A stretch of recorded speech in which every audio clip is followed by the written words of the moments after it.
विश्वविद्यालय इलाहाबाद। जय तुम्हारी विश्वविद्यालय इलाहाबाद। ज्ञान उद्गम ज्ञान संगम ज्ञान के इतिहास। ज्ञान उद्गम ज्ञान संगम ज्ञान के इतिहास। शत शत नमन है विश्वविद्यालय इलाहाबाद। सुंदरम सत्यम शिवम अवधारणाधार। जय तुम्हारी यम प्रव्रजन्तमनुपेतुमपेत कृत्यं द्वैपायनो विरह कातरयानुभाव। पुत्रेति तन्मयतया तरो विनेदु तं सर्वभूतहृदयं मुनिमानतोऽस्मि।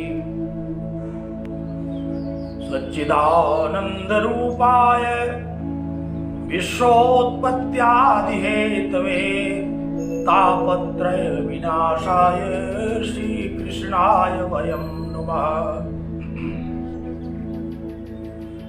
जन्माद्यस्य यतोऽन्वयादितरतश्चार्थेष्वभिज्ञः सुराट् तेने ब्रह्महृदायादिकवये मुह्यन्ति यत्सूरयः। तेजो वारिमृदां यथा विनिमयो यत्र त्रिसर्गो मृषा। धाम्ना स्वेन सदा निरस्तकुहकम् सत्यं परं धीमहि सत्यं परं धीमहि।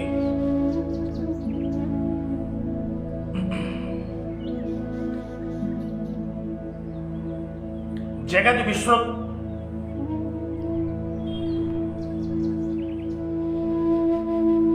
इलाहाबाद विश्वविद्यालय अपनी ज्ञान परंपरा के द्वारा अखिल विश्व में महिमा मंडित है। ऐसे गौरवशाली इलाहाबाद विश्वविद्यालय प्रयागराज के संस्कृत विभागीय परास्नातक उत्तरार्ध के प्रिय छात्रों छात्राओं पूर्व छात्रों और वेदांतानुरागी सज्जनों, भगवान वादरायणकृत ब्रह्म सूत्र के तृतीय सूत्र पर श्रीमदादि जगत गुरु शंकराचार्य भगवान भाष्यकार के द्वारा वर्णित प्रसन्न गंभीर भाष्य का अध्ययन हम लोग निरंतर कर रहे हैं। त्रिविध दुख को नष्ट करने वाले इस शास्त्र की महिमा अवर्णनीय है। ऐसा यह महनीय शास्त्र आप सब लोगों का मंगल करे। इस शुभकामना के साथ हम लोग आज का व्याख्यान पुनः आरंभ करते हैं। मैं परमपिता परमेश्वर से यह प्रार्थना करता हूं कि आप लोगों की बुद्धि कुशाग्र हो,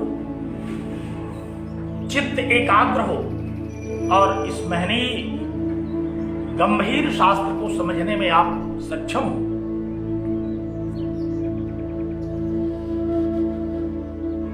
अपनी अपनी पुस्तक सामने रखें। कल के व्याख्यान में भगवान शंकराचार्य कृत भाष्य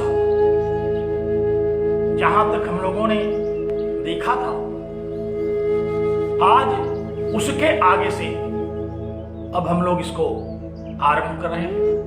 भाष्य की पंक्तियों पर ध्यान दीजिए। क्या कहा भगवान शंकराचार्य ने? अथवा यथोक्तम ऋग्वेदादि शास्त्रम योनि कारणम प्रमाणम अस्य ब्रह्मणो यथावत स्वरूपाधिगमे। स्मरण करें, हम लोग शास्त्रयोनित्वात् इस सूत्र की भगवान भाष्यकार के शब्दों में अवगत कर रहे हैं। सर्वप्रथम उन्होंने शास्त्रस्य योनि इति शास्त्र योनि षष्ठी तत्पुरुष समास के द्वारा इस सूत्र का निरूपण करना आरंभ किया। पर्याप्त विस्तार से हम लोगों ने इस पर चर्चा की। अब इस सूत्र का एक दूसरा व्याख्यान कर रहे हैं भगवान भाष्यकार अथवा शब्द से। अथवा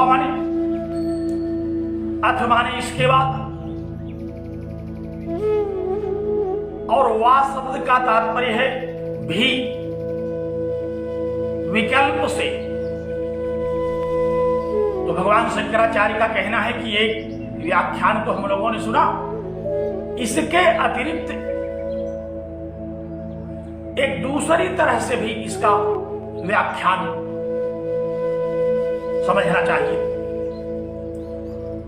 और दूसरी तरह से व्याख्यान को समझने के लिए भगवान भाष्यकार ने दूसरे समास का आश्रय लिया। पहली व्याख्या में तो उन्होंने तत्पुरुष का आश्रय लिया, और अब दूसरी व्याख्या का आरंभ उन्होंने वह व्रीहि समास से किया। कहा कि इसको हम लोग बहुव्रीहि समास के द्वारा भी समझ सकते हैं। सूत्र की व्याख्या करते समय हम लोगों ने सूत्र की महिमा पर, सूत्र के विश्वतोमुखत्व पर चर्चा किया था। ये सूत्र हैं, इनका यह आभूषण है। जितने भी प्रकार से विद्वानों के द्वारा, आचार्यों के द्वारा, जिज्ञासुओं के द्वारा इनको समझा जा सके और शास्त्र के अनुरूप वह व्याख्यान हो, यही सूत्रों का आभूषण है। तो क्या कहा भगवान शंकराचार्य ने? कहा कि अथवा, अब हम एक दूसरे प्रकार से भी इसको समझ सकते हैं। और ये दूसरा प्रकार कोई सामान्य प्रकार नहीं है, ये और महत्वपूर्ण है, एक से बढ़कर एक। कल हम लोग पढ़ रहे थे कि बुद्ध वक्तव्यम ब्राह्मण विषय, वो बात भगवान भाष्यकार के साथ भी जुड़ती है। इनकी प्रतिभा के विषय में भी क्या कहना, एक विषय को अनेक पद्धतियों से समझाने का जो परम कौशल भगवान भाष्यकार को प्राप्त है, सामान्यतः किसी अन्य भाष्यकार में देखने को नहीं मिलता। तो भगवान भाष्यकार ने दूसरी तरह से आरंभ किया, कहा कि अथवा, और बहुव्रीहि समास का विग्रह किया। शास्त्रयोनित्वात् का ये दूसरा विग्रह आप समझें।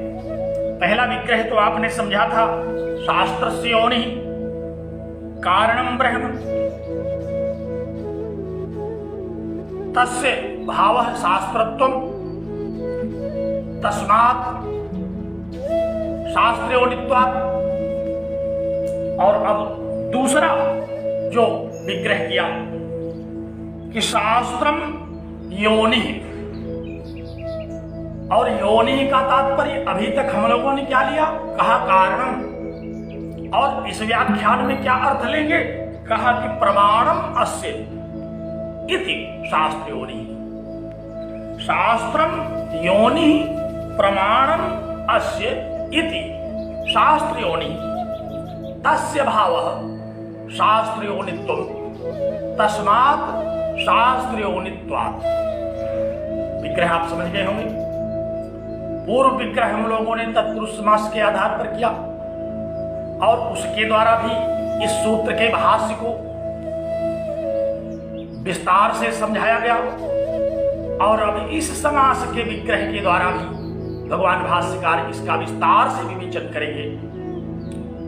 आपको याद होगा कि भगवान भाष्यकार सूत्रों की व्याख्या करने के लिए अनेक आश्रय, अनेक आधार उपस्थित करते हैं। कहीं व्याकरण से, समास से, वैदिक सूत्रों से, तर्क से, व्यवहार से, यथार्थ से, विविध प्रकार से इन सूत्रों की व्याख्याओं का भाष्य कैसे संगत है, कैसे यह सूत्र श्रुतियों को अनुसरण करता है, यह भगवान भाष्यकार का मूल उद्देश्य है। तो उन्होंने विग्रह किया कि शास्त्रम प्रमाणम अस्य इति। शास्त्र है प्रमाण जिसका, शास्त्र है प्रमाण जिसका। किसका प्रमाण है शास्त्र? कहा कि ब्रह्मण यथावत स्वरूपाधिगमे, ब्रह्म के यथावत स्वरूप को समझने में शास्त्र है प्रमाण। शास्त्रम ऋग्वेदादि शास्त्रम योनि अर्थात कारणम अर्थात प्रमाणम अस्य ब्रह्मण यथावत स्वरूपाधिगमे, कि शास्त्र, ऋग्वेदादि शास्त्र ब्रह्म के स्वरूप को समझने में प्रमाण है। अब आपके मन में यह शंका उठना स्वाभाविक है कि जब एक व्याख्यान कर दिया तो इस दूसरे व्याख्यान की क्या आवश्यकता है? और ब्रह्म में प्रमाण की क्या आवश्यकता है? ब्रह्म तो स्वतः प्रमाण है। भाष्यकार कहते नहीं, प्रमाण की आवश्यकता है। और इसीलिए जन्माद्यस्यतः इस सूत्र को पूरा समझने के बाद शास्त्रोनित्वात् सूत्र में भी ब्रह्म के सर्वज्ञत्व विषय का विवेचन आरंभ हुआ। तो आप एक बार स्मरण करें कि द्वितीय सूत्र में, जन्मादि सूत्र में हम लोगों ने ब्रह्म के तटस्थ लक्षण और स्वरूप लक्षण का अध्ययन किया था।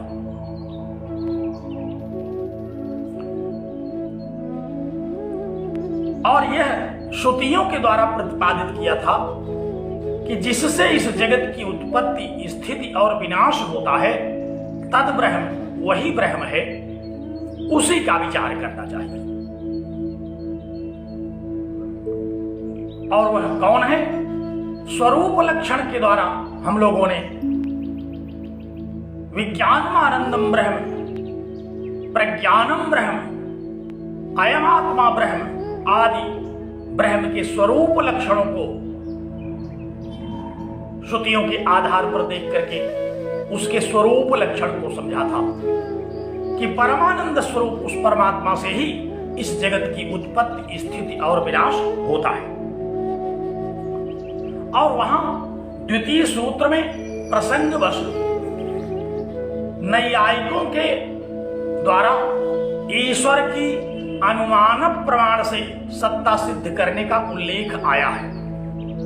आपको स्मरण होगा कि वहां नैयायिकों ने जो जो भी कार्य होते हैं वे सकर्तृक होते हैं, इस अनुमान वाक्य के द्वारा इस जगत को भी कार्य मानते हुए सर्वशक्तिमान ईश्वर को उन्होंने कारण माना। नैयायिकों का भी ईश्वर इस जगत को उत्पन्न करने में निमित्त कारण है और वो सर्वशक्तिमान है, क्योंकि सामान्य कार्य जगत नहीं है। सामान्य कार्यों को उत्पन्न करने वाले भी ज्ञानी होते हैं। तो इस जगत जैसे विशाल ब्रह्मांड को उत्पन्न करने वाला जो होगा वह सर्वज्ञ होगा। इस अनुमान वाक्य के द्वारा नैयायिकों ने ब्रह्म के निमित्त कारणता को और उसकी सर्वज्ञता को, उसकी सर्वशक्तिमत्ता को अनुमान प्रमाण से सिद्ध किया था। आप आपको याद होगा, हम लोगों ने इस पर पर्याप्त चर्चा की थी कि नैयायिकों ने ब्रह्म को इस जगत का निमित्त कारण माना था और ईश्वर की संज्ञा से भी घोषित किया था। और उसमें प्रमाण क्या दिया था? अनुमान प्रमाण, कि जो भी कार्य होते हैं वे सकर्तृक हैं और जगत भी एक कार्य है, इसलिए वह भी सकर्तृक है। सामान्य किसी कर्ता से जगत जैसे महान कार्य की रचना नहीं हो सकती, इसलिए सर्वशक्तिमान ईश्वर के द्वारा इसकी रचना की गई है, ऐसा निमित्त कारण के रूप में नैयायिकों ने स्वीकार किया था। और अनुमान से ही उसकी सर्वज्ञता की ओर भी संकेत किया था।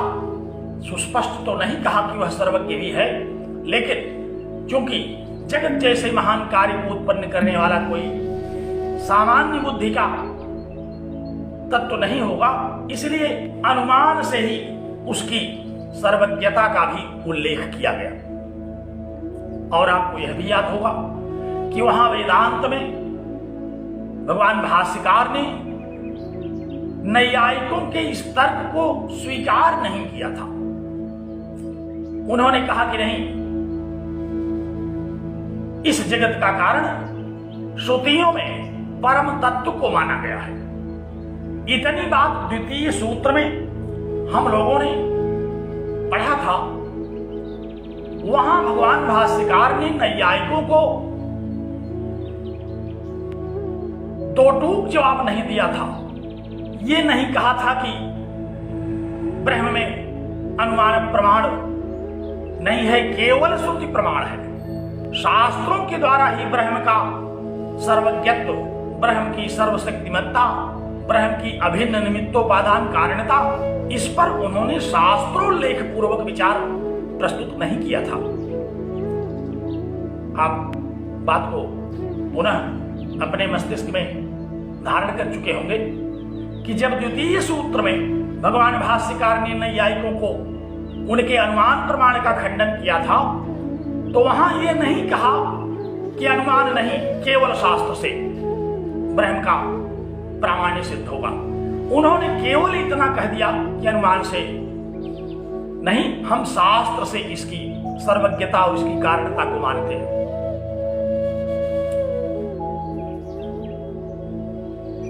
जबकि वेदांत का अपना पक्ष यह है कि वेदैर शेषैरहमेव वेद्यः, समस्त वेदों के द्वारा अहम तत्व, आत्म तत्व ही वेद्य है। ये डिंडिम घोष है। अन्य किसी भी प्रमाण से ईश्वर की, ब्रह्म की, परमात्मा की, आत्मा की सत्ता सिद्ध नहीं की जा सकती। केवल श्रुति प्रमाण है जिससे कि इस परमात्मा की सर्वज्ञता को, इस परमात्मा की अभिन्न निमित्त जगत कारणता को सिद्ध किया जाता है। अन्य कोई भी उपाय नहीं है, क्योंकि अनुमान इत्यादि प्रत्यक्षाश्रित प्रमाण है। तो वहां भगवान भाष्यकार ने जन्मादि सूत्र के द्वारा जन्म की उत्पत्ति, स्थिति और विनाश जिस परम कारण से होता है वो ब्रह्म है और उसी का विचार करना चाहिए। केवल लक्षण बताना वहां अभीष्ट था।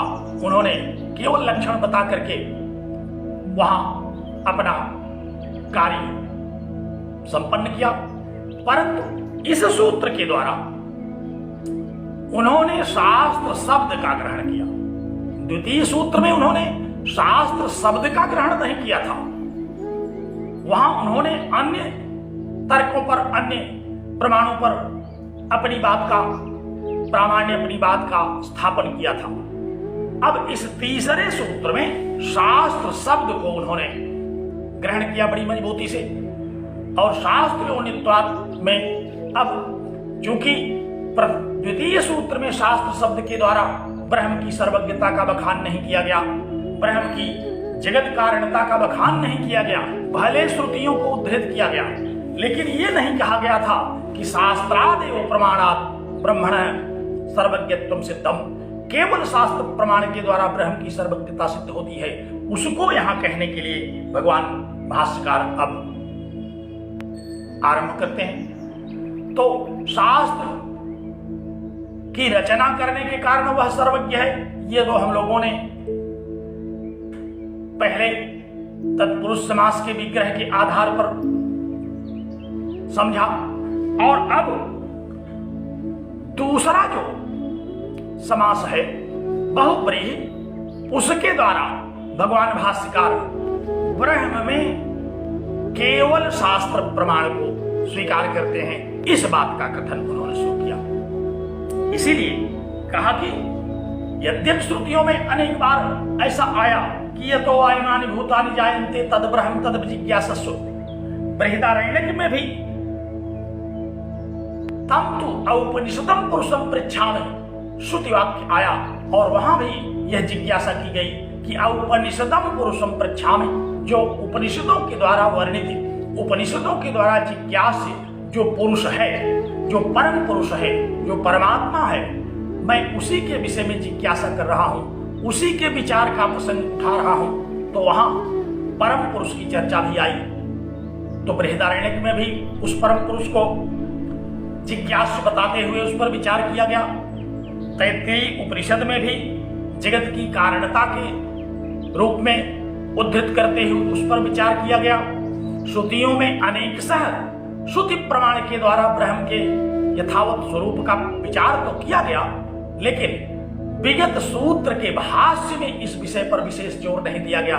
इसलिए भगवान भाष्यकार अब इस तीसरे सूत्र में शास्त्र शब्द के आधार पर व्याख्यान आरंभ करते हैं। और इसीलिए उन्होंने शास्त्रोदित्वाद की पहली जो व्याख्या थी उसको यह सिद्ध करते हुए उन्होंने कहा कि शास्त्र का वह कारण है, जैसे जगत का कारण है उसी प्रकार से वह ऋग्वेदादि शास्त्र का भी कारण है। क्योंकि द्वितीय सूत्र में केवल जगत की कारणता कही गई, अब यह संदेह हो सकता है कि आखिर जगत की कारणता तो परमात्मा से सिद्ध हुई, लेकिन ये ऋग्वेदादि शास्त्र किससे उत्पन्न हुए, इस विषय में जो भ्रामक स्थितियां बनी हैं अज्ञानियों के समक्ष, उसका निराकरण करते हुए भगवान भाष्यकार ने यहां कहा कि यह ऋग्वेदादि शास्त्र भी उसी परमात्मा से उत्पन्न हुआ, क्योंकि ये ऋग्वेदादि शास्त्र सर्वज्ञ कल्प है। अनेक विद्या स्थानों में बृंहितस्य प्रदीपवत सर्वार्थावत द्योतिनः सर्वज्ञ कल्पम ऋग्वेदादि शास्त्रम तस्य कारणम ब्रह्म। कहा कि उस सर्वज्ञ कल्प ब्रह्म का वह कारण है, उस सर्वज्ञ कल्प ऋग्वेदादि का वह कारण है ब्रह्म, इसलिए वो ऐसे सर्वज्ञ कल्प शास्त्र का कारण होने के कारण वह सर्वज्ञ तो है ही।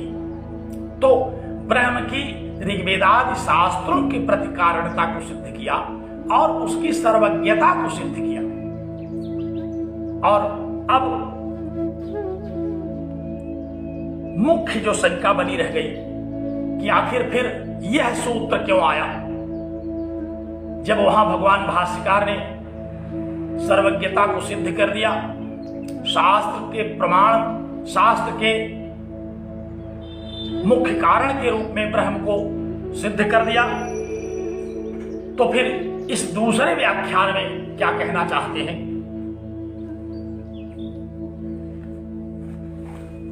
भाष्य देखिए क्या कहा भाष्यकार ने। कहा कि यथोक्तम ऋग्वेदादि शास्त्र, जैसा ऋग्वेदादि शास्त्र कहा गया। कब कहा गया? कल के व्याख्यान में इसी सूत्र के भाष्य में ऋग्वेदादि शास्त्र के वैशिष्ट के विषय में हम लोगों ने विचार किया था। महान है ऋग्वेदादि शास्त्र, समस्त पुरुषार्थों को द्योतित करने वाला है यह ऋग्वेदादि शास्त्र। अनेक विद्या स्थानों के द्वारा व्याख्यायित है यह ऋग्वेदादि शास्त्र। ऐसा ऋग्वेदादि शास्त्र, वहां तो यह कह दिया गया कि ऐसा जो ऋग्वेदादि शास्त्र है उसका कारण है ब्रह्म, लेकिन इस व्याख्यान में क्या कहना अभीष्ट है भगवान भाष्यकार को। उन्होंने कहा कि यथोक्तम ऋग्वेदादि शास्त्रम, जिस प्रकार वैशिष्ट से युक्त ऋग्वेदादि शास्त्रों को कहा गया, वही प्रमाणम अस्य ब्रह्मण है, वह प्रमाण है इस ब्रह्म में।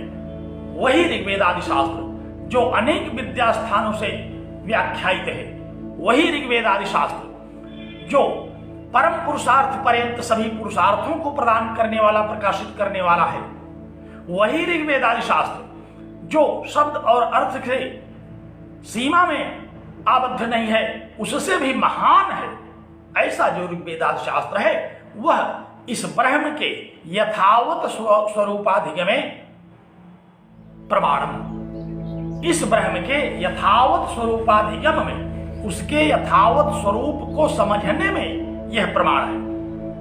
क्योंकि नैयायिकों ने तो कह दिया था कि अनुमान प्रमाण है। अब वेदांत ने वहां प्रामाण्य की बात नहीं की। वेदांत को भी ब्रह्म में प्रमाण प्रस्तुत करना चाहिए। यद्यपि स्वतः प्रामाण्यवादी मीमांसा है, उत्तर मीमांसा और पूर्व मीमांसा, परम तत्व परमात्मा तो स्वतः प्रामाण्य से सिद्ध होता है, इसको दूसरे प्रमाणों के द्वारा नहीं कहा जाता।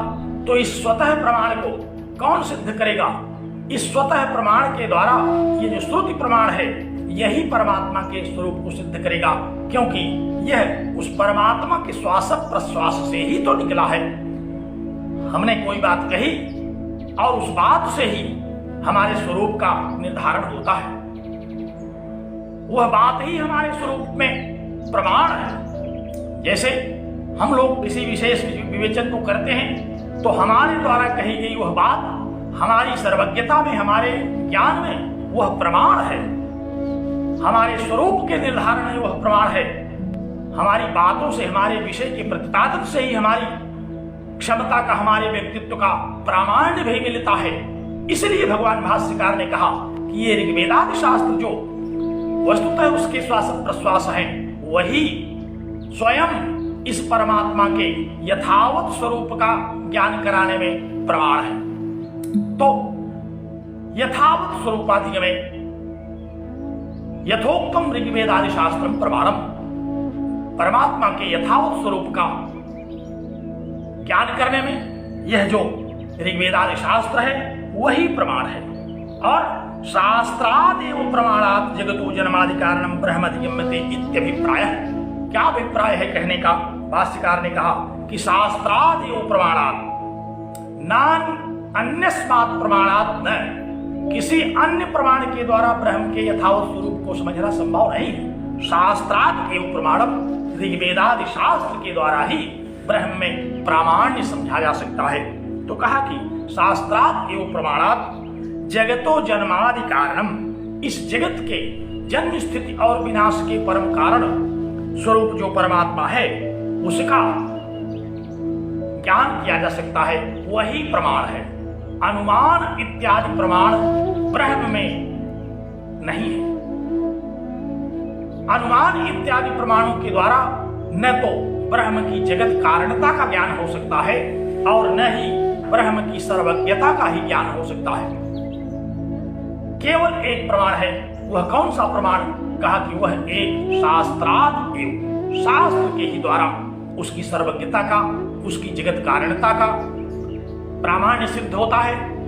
प्रत्यक्ष, अनुमान, उपमान तथा सामान्य शब्द प्रमाण के द्वारा उसका ज्ञान नहीं हो सकता, क्योंकि सामान्य शब्द प्रमाण भी बहुत सारे हैं।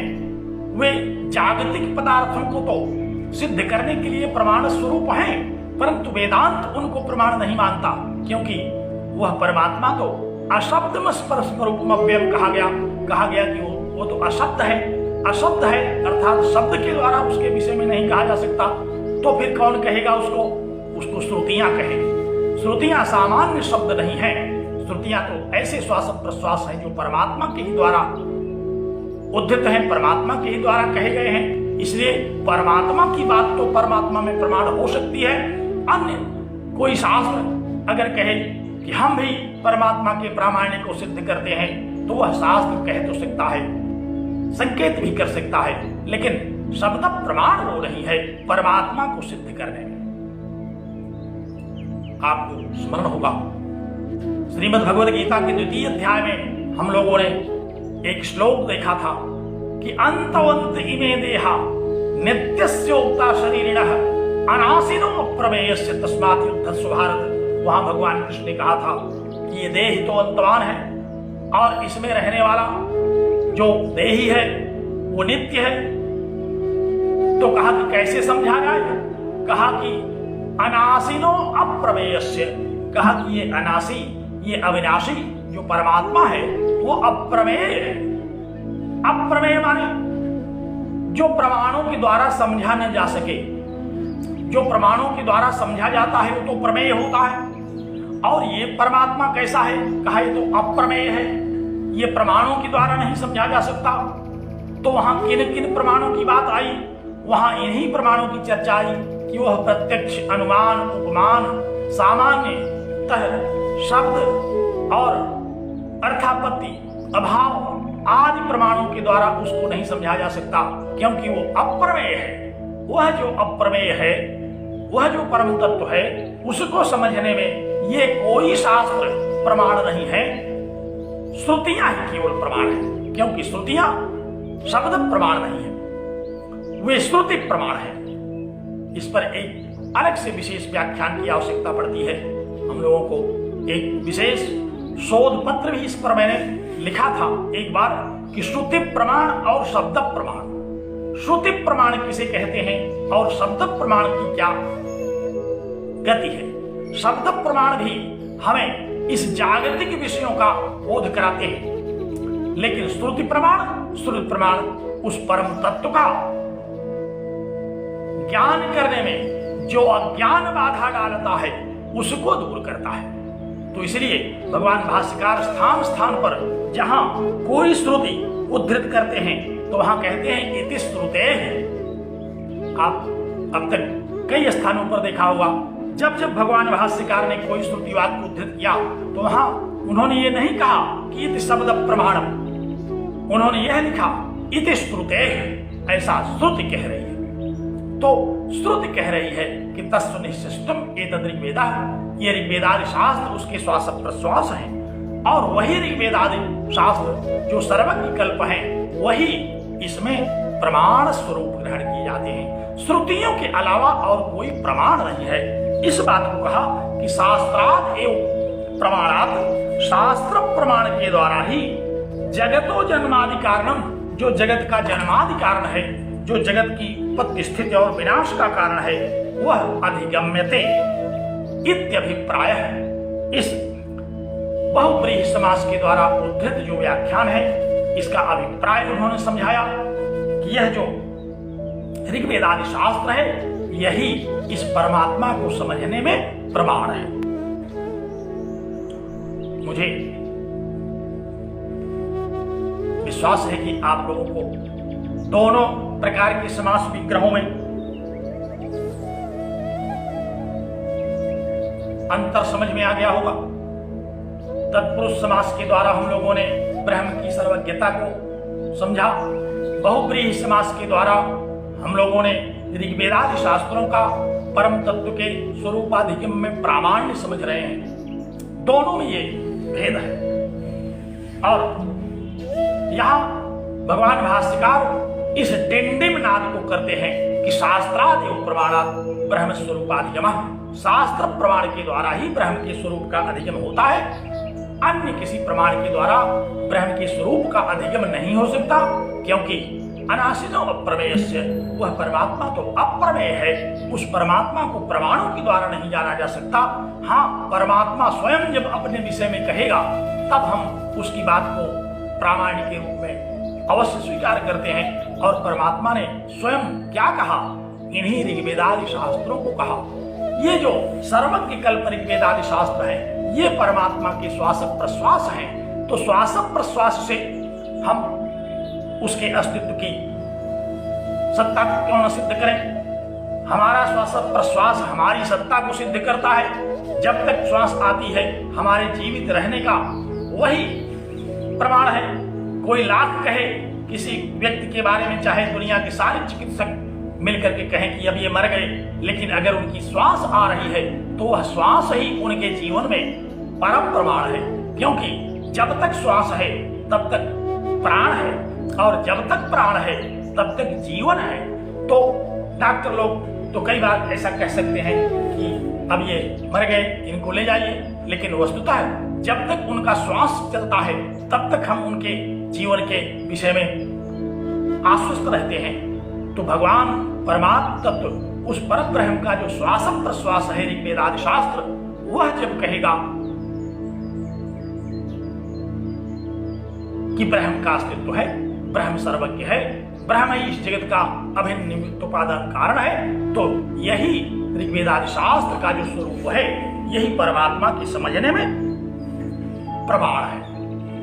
तो ऋग्वेद आदि शास्त्र ही परमात्मा में प्रामाण्य के स्वरूप में स्वीकार किए जाते हैं। इस बात को भगवान भाष्यकार ने इस सूत्र में उद्धृत किया। अब भाष्यकार ने प्रश्न उठाया कि शास्त्र उदाहृतम पूर्व सूत्रे, जन्मादि सूत्र में शास्त्र का उदाहरण दिया गया था। क्या दिया गया था? कि यतो आयमानि भूतानि जायन्ते इत्यादि। ये तो शास्त्र ही तो है जो ब्रह्म में प्रमाण के स्वरूप में बताया गया था। स्मरण कीजिए, यह श्रुति का उद्धरण तो पूर्व सूत्र में आया था। अब जब शास्त्र के इस उद्धरण को पूर्व सूत्र में दे दिया गया कि जिससे ये जगत उत्पन्न होता है वह ब्रह्म है, और उद्धृत कर दिया गया यह तैत्रीय उपनिषद का श्रुति वाक्य, कहते हैं कि किमर्थम तरे इदम सूत्रम, तो फिर इस सूत्र को कहने की क्या आवश्यकता थी। यह शंका उठी कि कोई ये कह सकता है कि ये भाष्यकार क्यों उसी बात को बार बार कह रहे हैं, जब पूर्व सूत्र में शास्त्र की श्रुतियों की इन पंक्तियों को कह दिया गया, तो किमर्थम तर्हि इदं सूत्रम, तो फिर इस सूत्र में ये विविध प्रकार के समासों को विग्रह बता करके भगवान भाष्यकार क्या कहना चाहते हैं। भगवान भाष्यकार ने कहा कि देखो, कह तो दिया गया था, लेकिन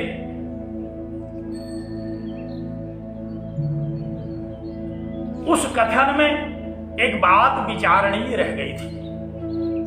पूछा लोगों ने, कौन सी बात विचारणीय रह गई? कहा कि ये तो आयमानि भूतानि जायन्ते श्रुति वाक्य है, इन्होंने ब्रह्म की जगत कारणता को सिद्ध किया, और यही सूत्र के प्रतिपादन में यह भी कहा गया था द्वितीय सूत्र में कि अनेक कर्तृभोक्ति संयुक्त से, कि यह जगत अनेक कर्ता और अनेक भोक्ताओं से युक्त है। बात ध्यान से सुनिए, बात बड़ी सूक्ष्म है। द्वितीय सूत्र की व्याख्या में क्या कहा गया था? जगत के स्वरूप का वर्णन करते हुए कहा गया था कि यह अनेक कर्तृभोक्ति संयुक्त से मनसा अभिचिंत्य रचना रूपस्य जन्म स्थिति भंगम यतः, कहा गया था कि यह जगत अनेक कर्ता और भोक्ता से युक्त है। मन से भी इसके बारे में हम लोग विचार नहीं कर पाते कि यह जगत कैसा है। तो जब इतना गूढ़ है यह जगत कि मन से भी हम इसकी रचना नहीं कर सकते, इसकी रचना के विषय में सोच नहीं सकते, तो ऐसे इस जगत का रचनाकार के विषय में सूचना देते हुए श्रुति वाक्य ने कहा था कि भाई ऐसा जो जगत है उसका रचनाकार है परमात्मा। परंतु जगत के विषय में अनेक कर्ता और भोक्ता का कथन किया गया था। तो फिर जब अनेक कर्ता और भोक्ता हैं जगत के, तो फिर ये कौन से कर्ता हैं? जब अनेक कर्ता और भोक्ता जगत के हैं, तो इनमें किस कर्तृत्व की बात कही जा रही है? परमात्मा में किस कर्तृत्व की बात कही जा रही है? जब जगत के अनेक कर्ता भोक्ता कहे ही गए, तो ठीक है, जगत के अनेक कर्ता भोक्ता हैं, कोई घट बना रहा है, कोई पट बना रहा है, अनेक प्रकार के कर्ता हैं, कोई अमुक विषय का भोग कर रहा है, कोई तमुक विषय का भोग कर रहा है। तो अन्य प्रकार के भोगों को करने वाले विविध लोग हैं, अन्य प्रकार के कार्यों को करने वाले विविध लोग हैं, अनेक कर्ता और भोक्ता से संयुक्त यह जगत है। तो फिर यह श्रुति किस कर्ता के विषय में कह रही है?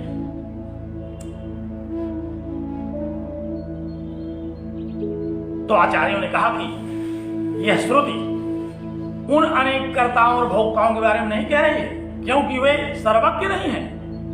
ये तो उस कर्ता के विषय में कह रही जो सर्वज्ञ है, जो सर्वशक्तिमान है। तो भगवान भाष्यकार ने कहा, तब फिर यहां एक शंका उठेगी कि क्या शंका उठेगी कि एकत्व जब हम एक कर्ता माने तो उसको सर्वज्ञ माने, और उसको सर्वज्ञ मानने से ही हमें एक कर्ता का ज्ञान होगा। ध्यान दीजिए,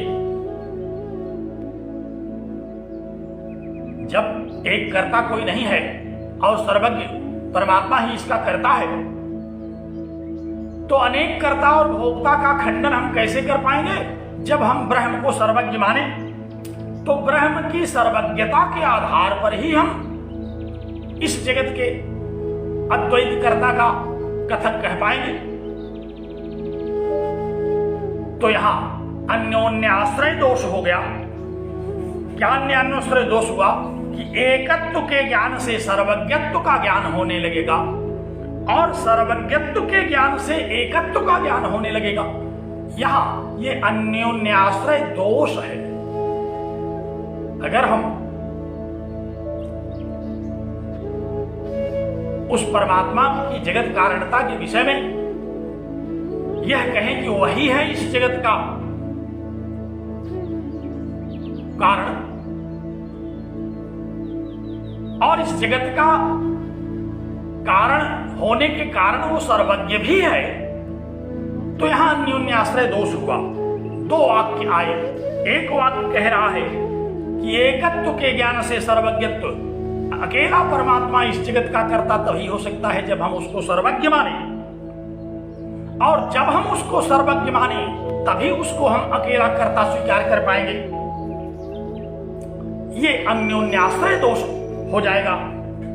इसका निराकरण करते हुए कहा भगवान भाष्यकार ने, कहा कि मर्थम तर्हिदं सूत्रम, यह सूत्र क्यों आया? तो कहा कि इस अन्योन्याश्रय दोष का कोई उदाहरण न देने लगे। यद्यपि किसी की समझ में तो नहीं आया अभी तक, किसी ने बताया तो नहीं कि अन्योन्याश्रय दोष हो रहा है। इन्होंने ही इसका दोष भी उद्धृत किया। कहा कि इसमें सर्वज्ञत्व से एकत्व और एकत्व से सर्वज्ञत्व, ये अन्योन्याश्रय दोष होने लगेगा परमात्मा की जगत कारणता को सिद्ध करने में। इसलिए श्रुति वाक्य को, शास्त्र वाक्य को ही परमात्मा में प्रामाण्य मानना चाहिए। अन्य किसी अनुमान के आधार पर परमात्मा का प्रामाण्य नहीं सिद्ध हो सकता। कहते हैं कि किमर्थम तर्हिदं सूत्रम यावता पूर्व सूत्रे एवं जातीकम शास्त्रम उदाहरता शास्त्रो नित्यम ब्रह्मणो दर्शितम। कहा कि जब पूर्व सूत्र में कई श्रुतियों को उद्धृत करके परमात्मा के स्वरूप लक्षण को, तटस्थ लक्षण को बताते हुए परमात्मा के विषय में प्रामाण्य प्रस्तुत कर दिया गया था, तो फिर इस सूत्र की क्या आवश्यकता है? उच्यते, इसका निराकरण कर देखता है। आवश्यकता यह है कि अगर हम इस निराकरण को नहीं करेंगे तो अन्योन्याश्रय दोष उपस्थित होने की संभावना बनी रहेगी। इसलिए उच्यते कहते हैं कि तत्र पूर्व स्पष्टम शास्त्रस्य अनुपादानात्। कहा कि पूर्व सूत्रों में जो अक्षर आए थे सूत्र में, वहां शास्त्र का उल्लेख नहीं आया। ये जो सूत्र आया था उसमें शास्त्र शब्द नहीं आया था, तो सूत्र के द्वारा कहे बिना शास्त्र शब्द का भाष्य के द्वारा व्याख्यान किए इस बात को स्थूलाधिकरण न्याय से स्थापित करना उचित नहीं है कि शास्त्रादि प्रमाणात् ब्रह्म स्वरूपाधिगमः, शास्त्र प्रमाण के द्वारा ही ब्रह्म के स्वरूप का अधिगम होगा। शास्त्र रूप तो आना चाहिए। इसलिए भगवान भाष्यकार ने कहा कि तत्र पूर्व सूत्रे जन्माद्यस्यतः, जो पूर्व सूत्र है इसमें अक्षरेण, अक्षरों के द्वारा स्पष्ट रूप से शास्त्र से अनुपादानात् शास्त्र शब्द का ग्रहण नहीं किया गया था। केवलम अनुमान आदि, जन्मादि सूत्र में केवल अनुमान इत्यादि का कथन किया गया था।